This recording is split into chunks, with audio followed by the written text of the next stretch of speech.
Hey guys, Gemma from ASD Rocks here. I have literally stopped in the middle of doing my house chores because it's Father's Day, so the boys are with their dad. And Tracy, this is specifically for you because you said something that really hit home to me about a post that I made, which was, I wish my boy could talk like your boy can. And it reminded me of me saying that so many times to other people. It's actually amazing. I think now it makes me a bit weepy. But we all have our poster, what I call our pin-up boys. As we went through the special eds schools and then through mainstream schools, there was always one kid that we always wanted our kid to be. And it just reminded me of how I taught, and this is only for Beau. This isn't about any other kid that any other kid might learn like this. You have to find your own keys. I'm always talking about the keys to language. But I want you to hear from my experience what worked with Beau, because it really did work. He still really struggles, as you can hear, to put his own sentences together. But that's, I guess, kind of because of the way that I taught him. So every day for about 2-3 months, I would come downstairs every single morning, and I had decided to make, the only thing that I would say to Beau would be routine things.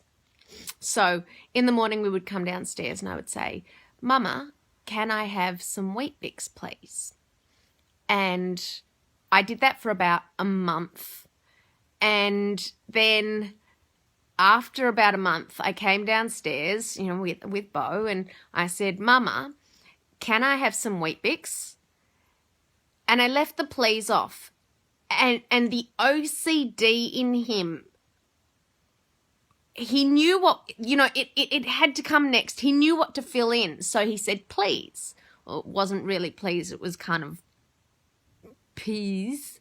But that's all right. It was something. It was a word. So for a week we did that, and then we would go off and do our breakfast. And for a week I would go downstairs and I would say, "Mama, can I have some Weet-Bix?" And he'd say peas, and he knew that he would then get his Weet-Bix. And after about a week of that, I came downstairs and I said, "Mama, can I have some?"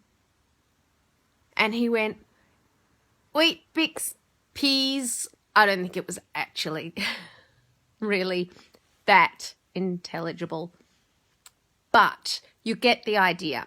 And we did that for a week, and it was never prompted on his own. He wouldn't come downstairs and say, "Weet-Bix, please."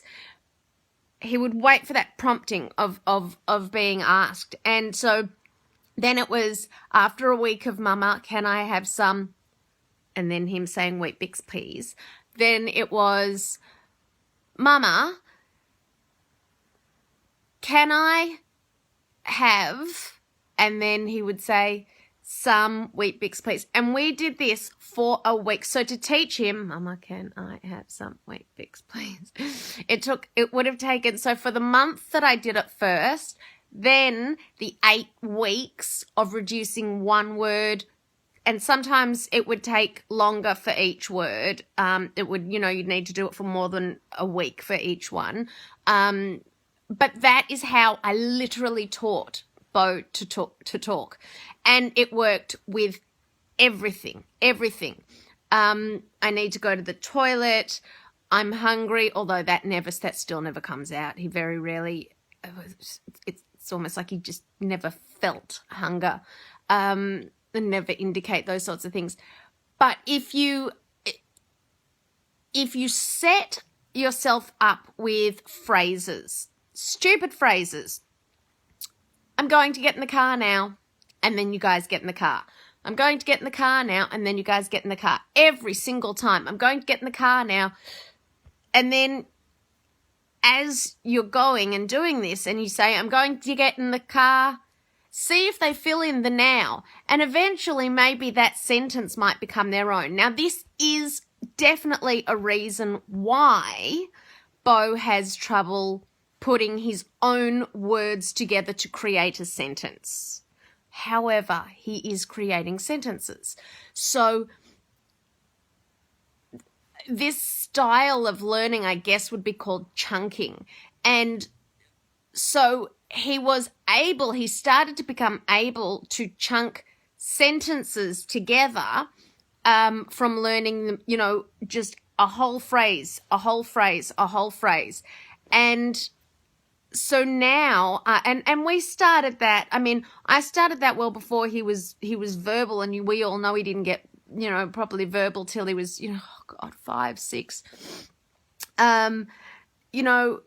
But that repetition, that constant repetition, we're going to school today, we're on our way to school today, we're on our way to school now, whatever it happens to be, whatever the phrase, whatever sentence you want them to say, just start repeating it daily, or as you pour yourself a glass, I'm getting myself a drink, I'm getting myself a drink, or I'm getting you a drink.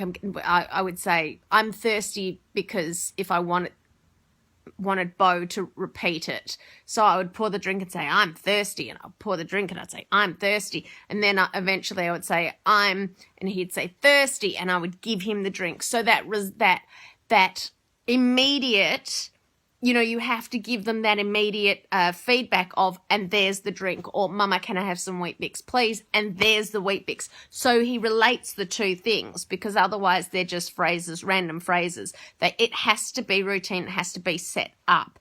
And it takes a really, really long time, like a super, super long time, because if you think about all the things and all the subjects and all, that you want them to learn about or be able to say, tonight I want for dinner this, tonight. And you know what? Feed them the same thing for an entire week. Tonight I want for dinner pasta. Tonight I want for dinner pasta. Tonight I want for dinner pasta. And then eventually drop it off and say, tonight I want for dinner, and see if they fill in the word pasta.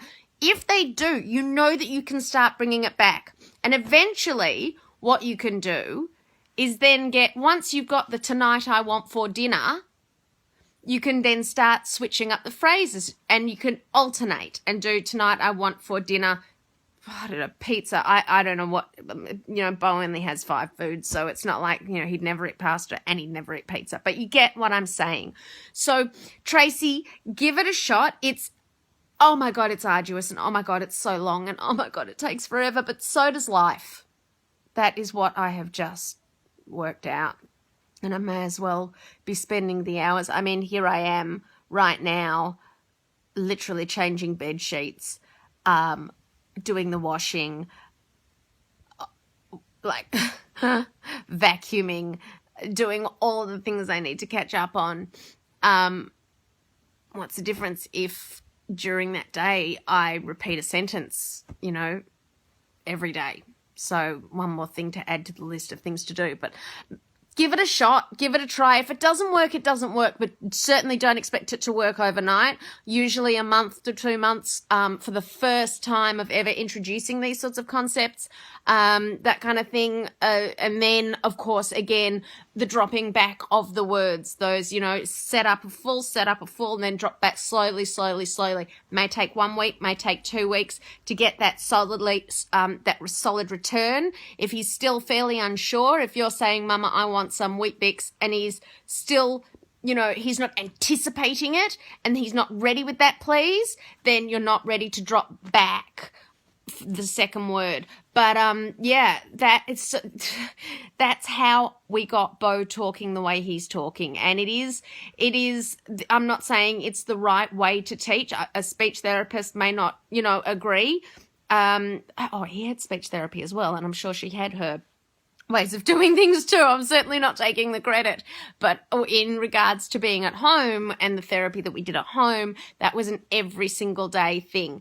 And now he's so great with chunks, he's so great with phrases and sentences. What he's really, really struggles with is actually putting his own words together to create phrases and sentences. So anyway, give it a go, Trace. You never know. He's not going to get less verbal. So see how you go. Good luck with it and let me know. ASD rocks, guys.